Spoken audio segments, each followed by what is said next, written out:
Bueno, pues ya lo sabéis, miembros de la Unidad Central Operativa contra el crimen organizado, contra los malos, contra los ladrones, contra los corruptos de la Guardia Civil. ¿Qué haríamos si la Guardia Civil? Siempre os digo que solo nos quedan los jueces y la Guardia Civil.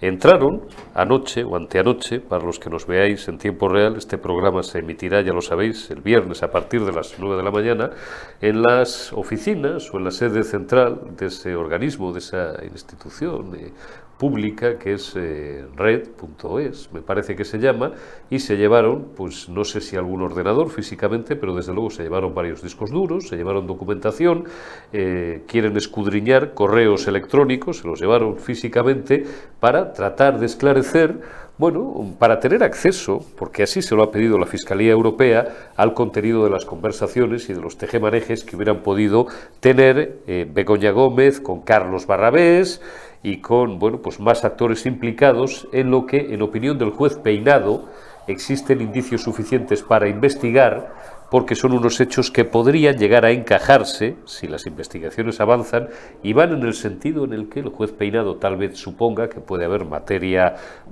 punible, materia penal, pueden encajar, digo, en dos tipos, cuáles son el de corrupción en el ámbito privado y tráfico de influencias. El cerco contra doña Begoña Gómez, o mejor dicho, alrededor de Begoña Gómez, se estrecha.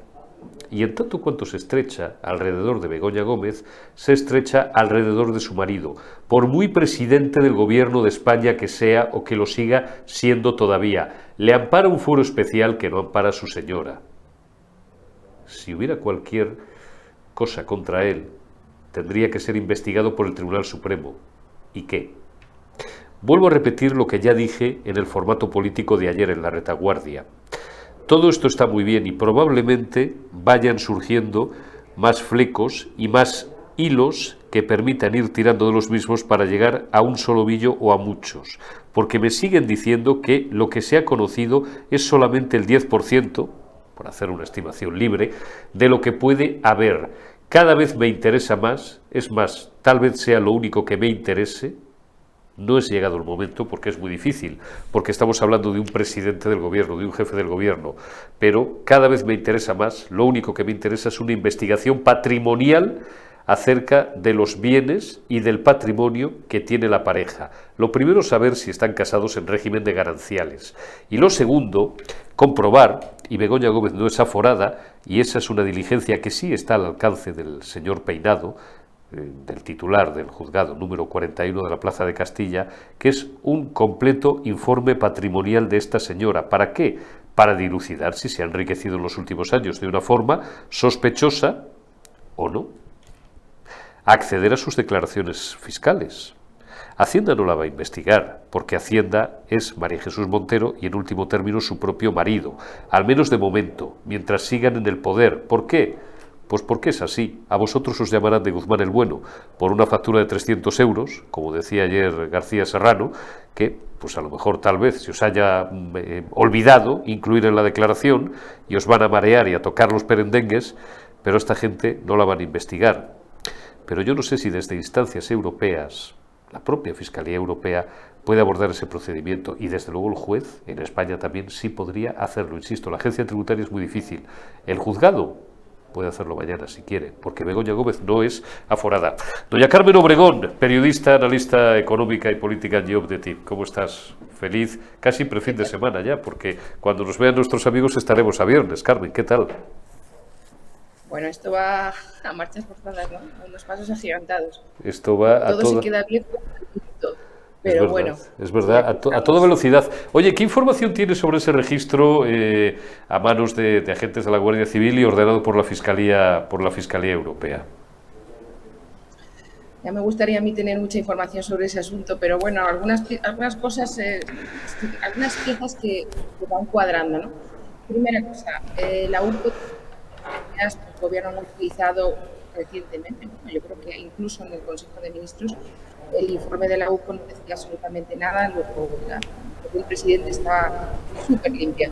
Pero es de aquí que la Fiscalía Europea ha dado una orden a la Guardia Civil, al servicio de la UCO, y han entrado en Red.es. ¿Y qué es Red.es? Pues Red.es es un organismo público que básicamente trabajaba para desarrollar el kit digital, donde también trabajaba para incluso las pymes, y puede ser que ahí haya correos que se vean cómo se favoreció al señor Barrabés, que ya sabemos todos que es el amigo de la presidenta del gobierno, la mujer del presidente, lo digo con toda la ironía, que por cierto parece ser que está enferma. Bueno, entonces vamos a ver qué correos hay allí, qué relaciones establecen entre Barrabés, Begoña y también un ingrediente muy importante, también con la Cámara de Comercio de España, porque la Cámara de Comercio trabajaba en colaboración con Red.es. La Cámara de Comercio también es otro organismo de los que patrocinaba distintas actividades de Begoña Gómez. Fíjate que cuando miramos la famosa lista de los 100 primeros perceptores de los fondos Next Generation, los fondos europeos, resulta que están Red.es y la Cámara de Comercio. No sé, son qué muchas casualidad. casualidades, pero Qué casualidad. Sí. Entre los cinco primeros perceptores están Red.es y la Cámara de Comercio.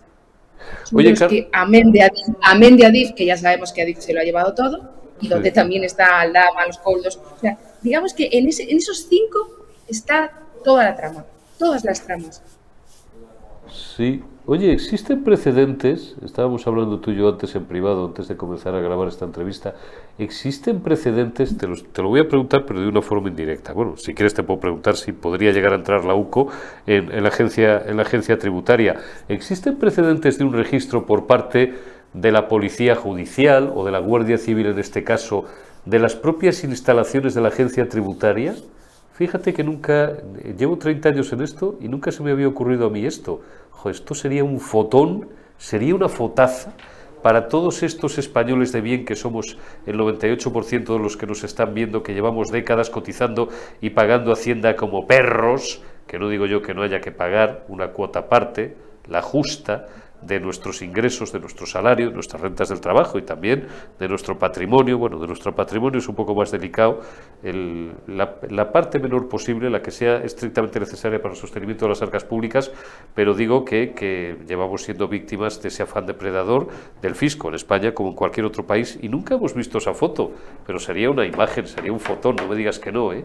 La Guardia Civil registrando o entrando en Hacienda. Fíjate. Oye, por soñar, yo qué sé, por soñar. Bueno, pues fíjate, yo no tengo conocimiento de que exista ese precedente, pero sí que es cierto que todas las piezas que hay en manos de los jueces, del juez, en algunas de ellas ya se indica que se hace una petición de la declaración de Hacienda de la mujer del presidente del gobierno, ¿no? Que se quiere saber realmente qué es lo que ella ha declarado cuando ha tenido que hacer su declaración de la renta. Yo creo que también se pide sus cuentas corrientes para saber cómo ha ido moviéndose el dinero, hacia qué lugares, incluso se deja caer países, porque claro, esta señora ha trabajado con muchos organismos internacionales y ha viajado mucho, y no sabemos, no tenemos la trazabilidad del dinero que ha podido ganar, porque claro, la gran pregunta es, esta señora cada vez que acometía una de estas actuaciones, colaboraba con sus patrocinadores, ¿no cobraba nada? Claro, claro. ¿No? Tenía que cobrar dinero. Luego, entonces, tampoco me parecería tan extraño que en algún momento la Fiscalía Europea decidiera entrar en la agencia tributaria o pidiera, no sé cómo se puede hacer, o hiciera una petición a la agencia tributaria de este tipo de información que evidentemente ya sabemos que el Ministerio de Hacienda no se lo va a facilitar, como no ha facilitado ni siquiera la propia información de los fondos europeos, que la información de los fondos europeos ha llegado a Europa tarde y encima sesgada y sin detalle, así que imagínate una petición de ese tipo. Pero ¿por qué no? ¿Por qué no puede ocurrir? Es que no lo sabemos, o sea, cuando sigue la pista de Red.es parece que ha pasado así un poco desapercibido, pero es una pista es una petición por parte de la Fiscalía, te digo yo, es intuitivo, ¿vale? Pero muy afinada, porque es que ahí se juntan tantos componentes, ya te digo, Red.es, la Cámara de Comercio, también está, es que están los 3, entre los 5 primeros, y la mujer de Sánchez.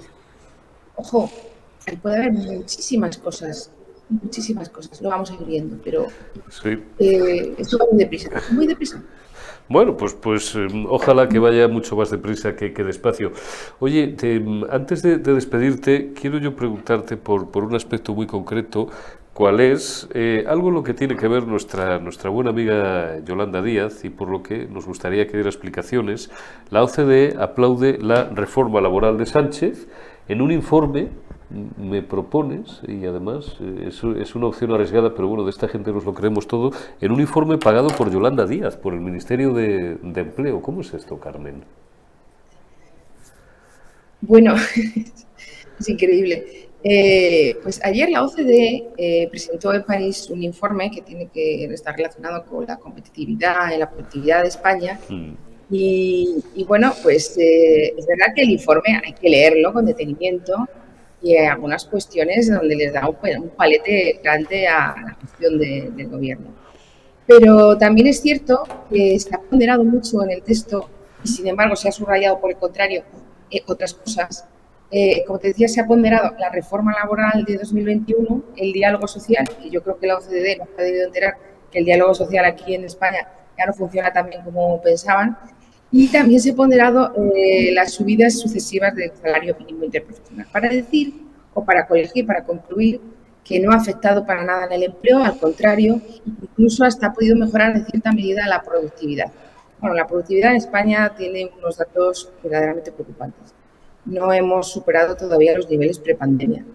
Pero bueno, la OCDE se ha echado ahí al monte y ha hecho esta reflexión, este comentario.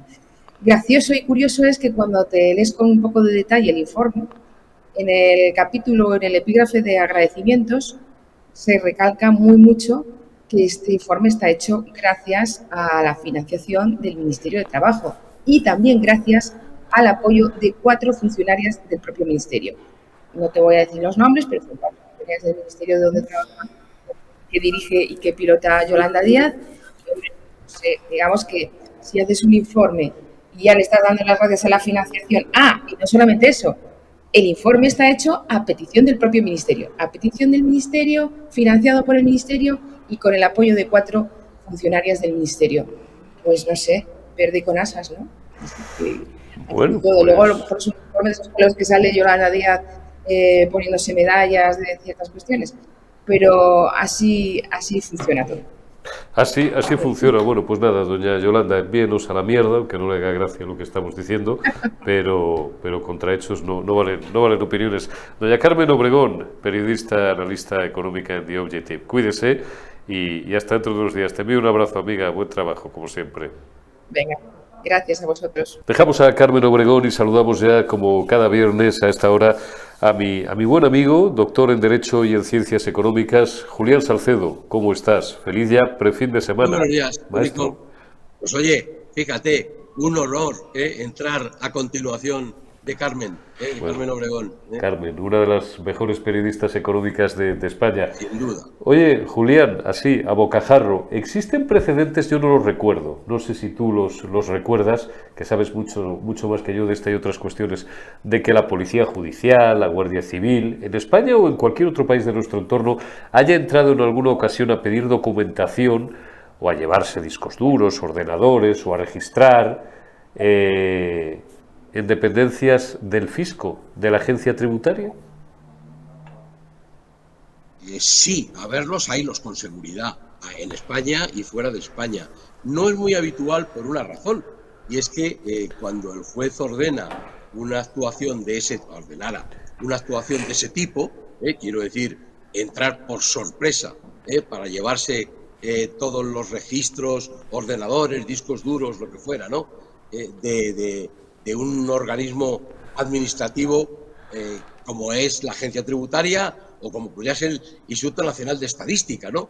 Cualquier otro, efectivamente, es porque tiene indicios de que pueden contener alguna información relevante que no le haya sido facilitada. El procedimiento normal debería de ser que el juez instructor solicite en primera instancia una solicitud, una petición, por conducto de un auto judicial a la agencia tributaria, en este caso, pidiéndole determinada información, ¿no? Si no se la facilitase, sería cuestión de dictar este auto de entrada, y en el supuesto de que piense que va a haber algún tipo de movimiento como consecuencia de esa solicitud, y ante el temor de que pudieran ocultarse o incluso destruirse pruebas, pues efectivamente determinaría la entrada, ¿no? No sería la primera vez, ¿entiende? Aunque eso sí que sería, a mí me parece, de extrema gravedad, que un juez instruya a algo como en la agencia tributaria, significaría que piensa que se pueden estar, o que puede haber riesgo, perdón, para ser más exacto, de que ocurra algo con determinados archivos, ¿no? Dios no lo quiera, Dios no lo quiera. Bueno, pues veremos a ver. Lo que está claro es que con la entrada hace algunas noches de agentes de la Guardia Civil a instancias de la Fiscalía Europea en las oficinas centrales de Red.es, buscando discos duros, correos electrónicos, etcétera, información que pueda permitir aportar al juez más datos o más información, y a la Fiscalía en este caso, puesto que estarían involucrados presuntamente fondos europeos en todas estas sospechas, digo, más datos que permitan eso, arrojar un poco más de luz acerca de si puede existir algún tipo de comportamiento que pueda ser punitivo en relación a esas dos figuras penales de momento, a esas dos figuras que el juez, bueno, pues ha planteado en su auto inicial de apertura de diligencias el 16 de abril, presunto tráfico de influencias y presunta, bueno, comportamiento que pudiera tener que ver con corrupción entre particulares. Se ha señalado en los últimos días también otro que yo someto a tu consideración, siempre hablando, por supuesto, con la presunción de inocencia por delante y de manera hipotética, pero se ha subrayado, digo, por parte de algunos ya expertos penalistas, como si fuera cierto todo lo que se ha publicado en torno a un software, a una aplicación que Indra, Telefónica y Google, vamos a decir, donan, ya entraría también el juez, sería el juez que tuviera que valorar si se les presiona o no, o se les sugiere que esa aportación, pues en fin, sea más o menos voluntaria, o se sienten coaccionados, a pesar de ser grandísimas empresas, para donar un software a una universidad pública, la Complutense en este caso, una aplicación que luego deviene o es susceptible de ser registrada por una particular, a su nombre, en este caso doña Begoña Gómez. A mí me han dicho hace unos días que esto podría ser tal vez quizás, todo con el presunto por delante, una apropiación indebida de manual. La apropiación indebida, en términos generales, Julián, es un delito muy grave. Puede ser castigado, no sé si hasta con 6 o 8 años de cárcel. Sí, 6 años de prisión, efectivamente, ¿no? Bueno, lo primero que tengo que decir, y no quisiera dejar de hacerlo, es que yo creo que el asesoramiento que están recibiendo, o que deben estar recibiendo, tanto la mujer del presidente, Begoña Gómez, como el propio presidente, no me parece que sean los más adecuados. Lo digo con absoluta sinceridad. Bien. Con independencia de la gravedad de los hechos, con independencia de lo que finalmente resulte. Por supuesto, respetando la absoluta presunción de inocencia. Yo creo que se está llevando la situación a unos extremos límite que probablemente se podrían haber evitado si efectivamente con un poco de humildad y con un poco de la buena voluntad de querer dar explicaciones antes de llegar a un procedimiento judicial irreversible, las consecuencias serán las que sean, pero irreversibles, se podría haber solucionado, como digo, simplemente dando explicaciones. Es decir, no sé si las explicaciones tendrían que haber sido públicas, no sé, en la Moncloa, en el Consejo de Ministros. Yo creo que en ninguno de los dos sitios, porque realmente en Moncloa Begoña Gómez no forma parte del organismo, del entramado gubernamental. Es verdad que es la mujer del presidente, pero nada más. Tampoco en el partido, salvo que el partido hubiera decidido que al ser ella afiliada, pues se consideraba en la obligación de dar las explicaciones pertinentes. Pero si así hubiera sido, debería de haber utilizado los mismos mecanismos que ya se contemplan en el partido para los afiliados y que ha utilizado, contra sin ir más lejos recientemente, José Luis Ábalos, Koldo, la mujer de Koldo, Joaquín Leguina, Nicolás Redondo. Todos estos ya han sufrido, digamos, el mecanismo o los mecanismos que están establecidos en el Partido Socialista cuando alguien resulta imputado, que ahora ya sabemos que se llama investigado, ¿verdad? Bueno, pues esto con ella no va, ¿eh? O sea, no solamente no la apartan, no toman medidas cautelares, digamos, el partido previas solo por el hecho, como dicen sus estatutos, de estar imputada, sino que al revés. Es decir, vamos a demostrar que ella es inocente, que no hay nada, y la exponemos en público. Yo creo, y perdón, sé que no es lo que me has preguntado exactamente. No, adelante. Creo que exponerla, y fíjate el término que utilizo, exponerla en público para que no dijera nada, porque podría haber estado expuesta ayer, haber salido a la tribuna y haber dicho algo, pero no ha dicho nada. Simplemente se ha sentado con su marido, el presidente, se han cogido de la mano, se han sonreído los dos, pero no ha abierto la boca. Pero si está usted todavía a tiempo de hacer las manifestaciones que quiera, no en sede judicial, esas ya llegarán el día 5 de julio, sino a la opinión pública. Su marido hace unas manifestaciones en una segunda carta que publica en Twitter. Yo, de verdad, es que nos hemos vuelto locos, ¿no? No sé, perdóname la pregunta que te voy a hacer, Eurico. ¿Tu padre utiliza Twitter? No. No sé, ojalá sí. No. Yo no tengo padres ya, pero tengo suegros, ¿no? Mayorcitos de edad. No utilizan Twitter. No, pero no hace falta. Fíjate, mi padre, que tiene 81 años, no utiliza Twitter, ni mi madre, por supuesto, pero yo tengo amigos más jóvenes que yo, de 40, profesionales liberales que se ganan muy bien la vida. Estoy pensando a lo mejor en algún economista, en algún abogado, o en más de un abogado, en algún médico, en más de un médico, ingenieros que ni tienen Twitter, ni lo desean, porque viven en un mundo diferente. Es que una cosa es Twitter y otra el mundo real. Cada día, cada mes, cada semestre, cada año incido más en esta cuestión. Twitter no es la vida, no es el mundo real. Y hay mucha gente de mediana edad, y no de extractos marginales precisamente, que no tiene Twitter, es más, perdóneseme la expresión, o permítaseme, mejor dicho, hasta lo desprecia.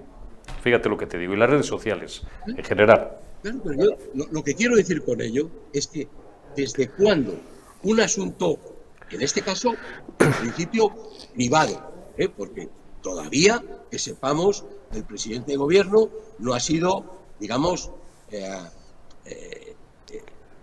introducido en este asunto, evidentemente. Y no puede serlo, porque si lo fuera, ya sabemos que al estar aforado, el juez instructor tendría que elevar el asunto al Tribunal Supremo. Pero además es que probablemente él podría no tener haber cometido ningún acto irregular. Cuidado, Julián, porque si están casados en gananciales, ¿variaría algo? Sí, pero permíteme, en acción no creo. A lo mejor por omisión, porque no hay que olvidar. Beneficio a título lucrativo. Acuérdate, y el ejemplo, permítaseme también, a lo mejor no es el mejor, a Ana Mato la querían empurar porque se encontró un Jaguar en el garaje. Voy a ir un poco más allá en derecho, Eurico. Vamos a ver, en derecho, cualquiera de nosotros que tuviéramos conocimiento, cualquier particular, quiero decir, que tuviéramos conocimiento de un hecho delictivo o presunto hecho delictivo, estamos en la obligación de ponerlo en conocimiento de las autoridades oportunas, vía denuncia, ante una comisaría de policía o cualquier otro procedimiento. Pero es que esta obligación es aún más fuerte y es exigible a todo funcionario público o que ostente un cargo de representación pública. Por tanto, el presidente de gobierno, si hubiera tenido conocimiento o sospecha de alguna posible actuación irregular, ya no digo delictiva, de alguien que está en su entorno, y eso no excluye a su esposa, tendría la obligación de haberlo puesto en conocimiento de las autoridades oportunas, ¿no? Bueno, por tanto, yo quiero pensar que a lo mejor no es ni por acción ni por omisión todavía, ¿no? Pero, hombre, quiero decir, ¿cómo es esto de él utilizar un medio que es verdad que es privado, que es Twitter, es su cuenta personal, para salir con una carta que realmente no le atañe a él, le atañe a su esposa? Bueno, pues oiga, que salga su esposa que seguramente también tendrá una cuenta de Twitter, no lo he comprobado, y que haga las manifestaciones que considere oportunas. No, ella calla, y lleva callando meses, ¿no? Desde que se han ido conociendo estas circunstancias. Y te repito para terminar, con lo fácil que hubiera sido salir a dar explicaciones, que luego hubieran sido creíbles o no, aceptables o no, pero además no hubiera puesto en un grave compromiso a otras organizaciones, a Indra, independientemente de participación pública. Indra es una empresa que cuenta o debe de contar con una reputación impecable, entre otras cosas, porque el día 9 de junio, el domingo, va a ser la responsable del conteo, digamos, de los votos, del recuento de los votos de las elecciones europeas, ¿no? Imagínate poner en cualquier tipo de duda o sospecha la reputación de Indra, o de Google, o de Telefónica, o de Deloitte, ¿no? Y por supuesto de la Universidad Complutense, ¿no? Pues, diga, salga usted, dé explicaciones, las que sea, me refiero, digamos, sencillas, las que podíamos darte. Oye, pues, Eurico, perdóname, la semana pasada di aquí en tu programa unos datos, yo creo que me equivoqué, me extralimité, rectifico, pido disculpas, luego ya lo haré ante el juez si es necesario, ¿no? Bueno, todo esto no se ha hecho y es al revés, se está exacerbando pensando en algo que sabemos que en las sociedades democráticas no funciona, y es que si, digamos, la ciudadanía me absuelve, estaré absuelto. No, oiga, no. La ciudadanía le puede absolver o condenar, bueno, me da exactamente igual, pero será un juez, será un tribunal el que tome la decisión al final, y la ciudadanía irá a favor o en contra, en la misma línea o contraria de la ciudadanía. ¿Y qué? Si no pasa nada, si está la independencia judicial, ¿no? Y yo creo que está llegando ya a unos extremos en donde no pinta nada bien. Y yo creo, lo he dicho en algún sitio, en Twitter, Eurico, Sí. Yo creo que el presidente está también muy mal asesorado, ella también. Yo creo que no son conscientes o no les están explicando la gravedad que podría tener este asunto, y yo creo que primero por responsabilidad, como han hecho otros primeros ministros, presidentes de gobierno, etcétera, en otros muchísimos países del mundo, por muchísimo menos, por responsabilidad institucional, debería haber presentado la dimisión. Luego será lo que sea. Yo no digo disolver las cámaras, digo presentar la dimisión y dedicar todos sus esfuerzos, los suyos, con la gente de su confianza, no con los recursos del gobierno, porque él no está imputado, no lo está. Luego no se pueden utilizar, no se deben utilizar recursos del Estado para un particular, y dedicar todos sus esfuerzos a, digamos, la defensa de su esposa, a la que ya le queda menos de un mes para comparecer, y va a tener que sudar tinta, me parece a mí, para dar explicaciones ante el juez instructor.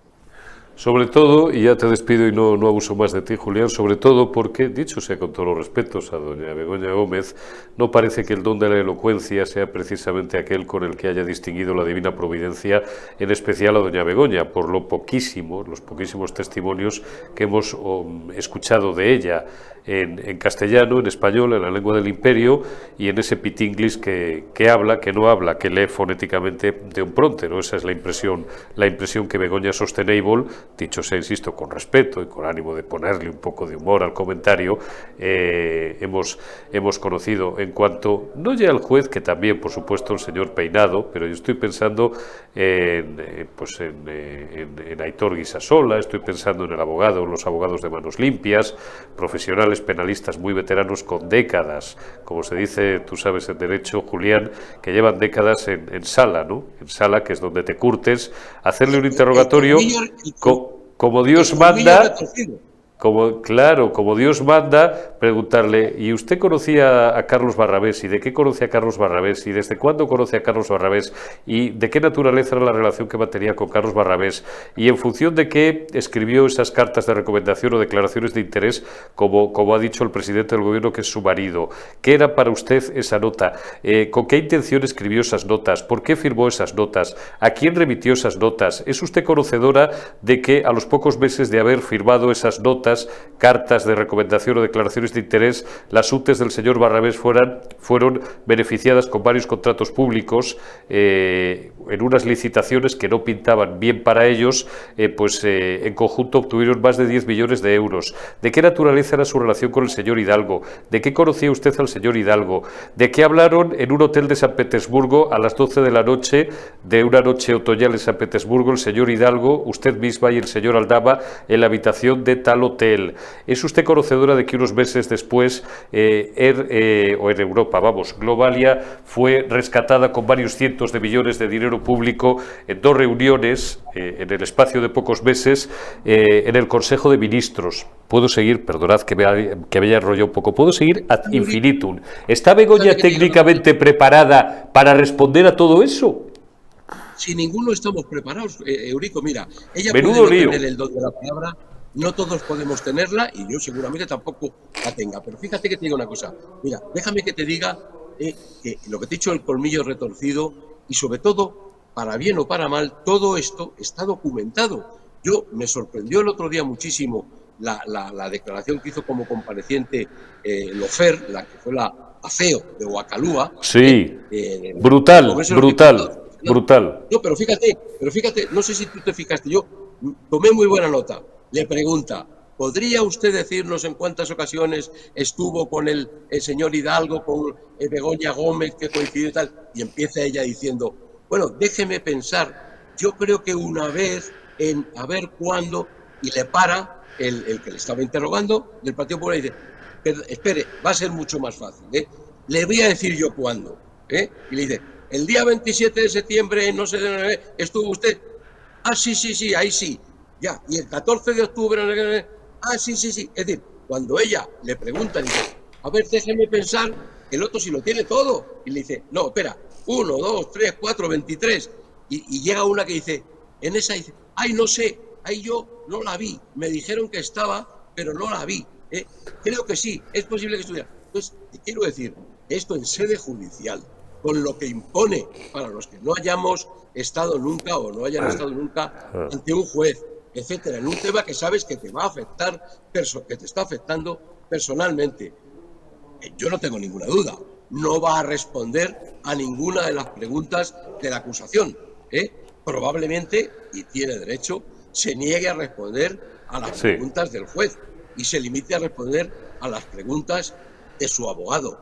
Pero será otro error, cometerá otro error, porque el juez será consciente de que no quiere responderle, ¿no? Pues esto es error sobre error, encadenar uno sobre otro, ¿no? Yo lo que le recomiendo, de verdad, digamos, muy humildemente, a ella, a su marido y a los abogados que les asesoran es, asesórenles para que esto les salga lo mejor posible. Esto es lo que hay que decir a cualquier cliente. Por favor, que como clientes suyos salgan lo mejor posible. A lo mejor es lo peor para España, pero será lo mejor para sus clientes. Quiero cerrar simplemente con una idea, Julián, siguiendo el hilo, siempre juicioso, mesurado, equilibrado y además sobre todo con un profundísimo conocimiento del derecho, que es el que tú tienes. Nadie está por encima de la ley, ¿verdad? Ni siquiera un presidente del gobierno. Ni tan siquiera el juez o los jueces, Ni tan siquiera un juez. Porque dice literalmente que están sometidos al imperio de la ley. Por tanto, no estamos nadie fuera de la ley. Todos sometidos a su imperio. Así que y además con una cosa que se llama la obligación de colaborar. Es verdad que alguien que está imputado no tiene la obligación de declarar y mucho menos hacerlo contra sí mismo, ¿no? Incluso eso que se dice, no tiene obligación de decir verdad, y no por ello incurre en un delito, ¿no? Pero una cosa es esa y otra es la obligación que tiene cualquiera de colaborar con la ley. Julián Salcedo, doctor en Derecho y Ciencias Económicas. Vamos a esperar, pero esto va a ir muy deprisa, sospecho. Más deprisa incluso de lo que pudiera parecer a cualquier observador escéptico. Y creo yo que a lo mejor es mejor que así sea. Sobre todo en beneficio de la investigada que es Begoña. Julián Salcedo, te envío un abrazo. Cuídate mucho, maestro, y hasta dentro de unos días. Gracias por tu tiempo. Un abrazo. Muchas gracias. Buena semana. Gracias, altamente interesante la conversación con Salcedo, ¿eh? Os la dejo para que la mastiquéis tranquilamente, veréis de una forma absolutamente equilibrada, mesurada, ha hablado como el sabio que es, como el doctor en este caso, no en ciencias económicas, sino en derecho que es, y ha hecho una serie de consideraciones sin levantar la voz, sin salir de un tono, como digo, mesurado y equilibrado, pero absolutamente nucleares, nucleares.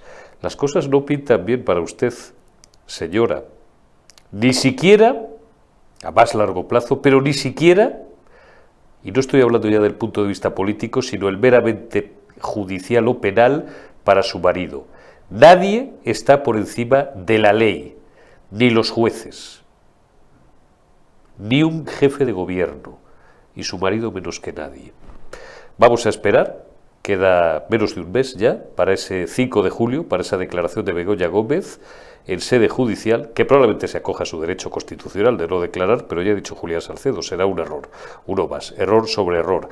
Pero a lo mejor las cosas van más deprisa de lo que incluso los más escépticos pudieran imaginar. Gracias, pasad buen fin de semana y hasta el lunes en Generación Euro.